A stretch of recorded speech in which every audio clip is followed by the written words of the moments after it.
Hey everybody, Tom Glazer here. I'm the author of Full Heart Living, Conversations with the Happiest People I Know. And what follows is suggested instructions for Full Heart Living Conversation Sparks. So what is a conversation spark? A conversation spark is just like a prompt. It's a sentence or so to get conversation going. What I learned in my project of talking really deeply with the happiest people I know and then writing this book about my whole journey is that the happiest people connect very deeply both with themselves and with other people. And I realized very quickly as I was going around the country talking about my book and this whole project is that people needed really specific ways to do those things, to learn and remember how do we connect more deeply with ourselves and with other people. So conversation sparks are my effort to do that. So what I want you to do right now is to think back quickly to the last time or the greatest time, shall we say, that you felt really deeply listened by someone else, or you felt really deeply heard. What was that other person doing? And just picture that in your mind and really get those behaviors down.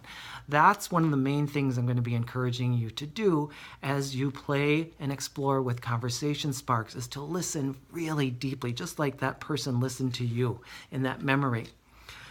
So when you are the listener, your job is to not interrupt. It's okay to say things like mm-hmm or yes, and to nod, but don't interrupt the person. Don't jump in with your own story. Just listen and let the person really go deeply with whatever it is that they're talking about.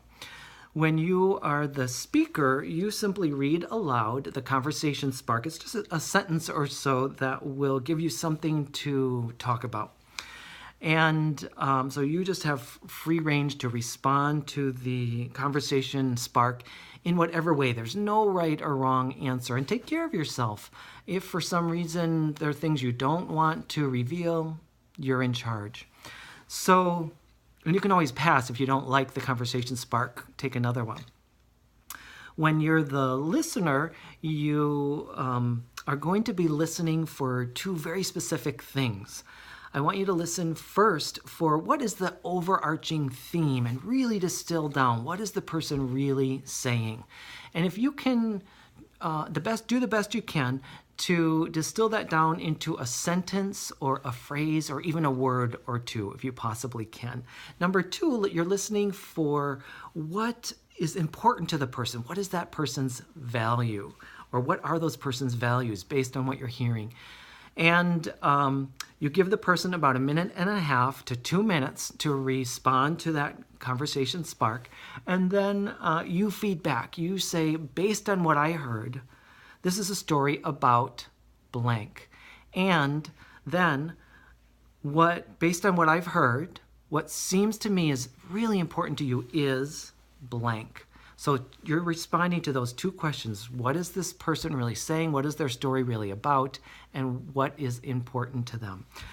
So my suggestion is that you start with that format.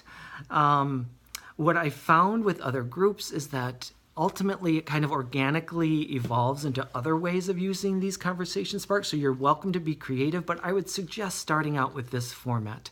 I hope that these conversation sparks indeed encourage you to go deeply into yourself and into connecting with other people, and that these are one vehicle that help you live the life you were meant to live.